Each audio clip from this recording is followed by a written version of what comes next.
That is when the poison fills the void. Wokeism, transgenderism, climatism, COVIDism, globalism, depression, anxiety, drug usage, suicide. What on earth is he talking about? Joining me now is Kurt Bardella, Democratic strategist and former spokesperson for the House Oversight Committee, and Aaron Haynes, editor-at-large of the 19th and an MSNBC contributor. I'm glad you both are all talkers because I'm a little stunned. Vivek Ramaswamy continues to impress me with his ability to come up with new stuff all the time. But I'm just taking some notes here. Wokeism, climatism, never heard of that. I'm very concerned about the climate. Does that make me a climatist? COVIDism. I was concerned about COVID. I wore a mask. I guess I'm a COVIDist. I don't know where he threw in pornography into this whole thing. Multiculturalism. Aaron Haynes, I grew up in Canada. Canada, it's just been announced. I'm going to talk about this later, but now I'm going to bring it up now. Canada has more people for the first time than maple trees as a direct result of its engagement of multiculturalism, of immigration, and of seeking out the world's refugees to populate it. All of these things that he's talking about, a lot of Americans wear as a badge of honor, the stuff that they are carrying on about. Well, Allie, what are the maple trees doing to fight back against this population, surge in population? Look, I mean, it's interesting.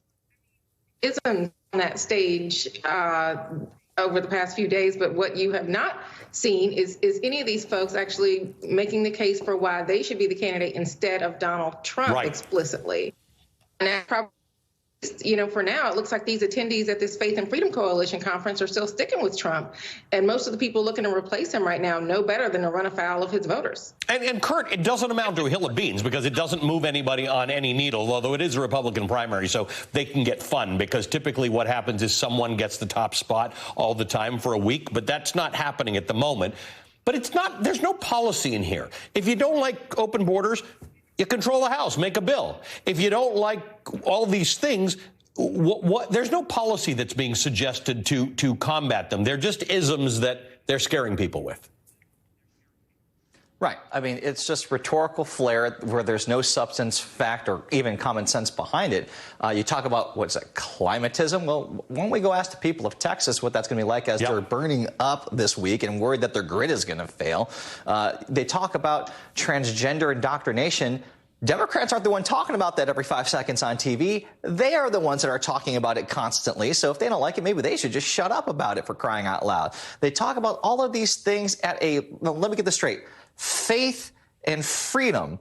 It seems very Christian, right? That we're going to talk about making things harder for people to look different than us, that we're going to, take a dump on diversity, that we're going to try to make it so that people who don't look like you should be afraid of. That sounds like very Christian, faith, Jesus-oriented stuff right there. You talk about freedom. Last time I checked, Ali, it wasn't the Democrats that were banning books. It wasn't the Democrats saying you can't love who you want to love legally in this country. It wasn't the Democrats who are invading this cancel culture type cult that we see from Republicans. It's not Democrats who are telling private enterprises like Disney what they should or shouldn't be able to do and then using the instruments of government to go after them if you do something that we don't like. That's what the Republican Party is doing. So I have no idea what they're talking about.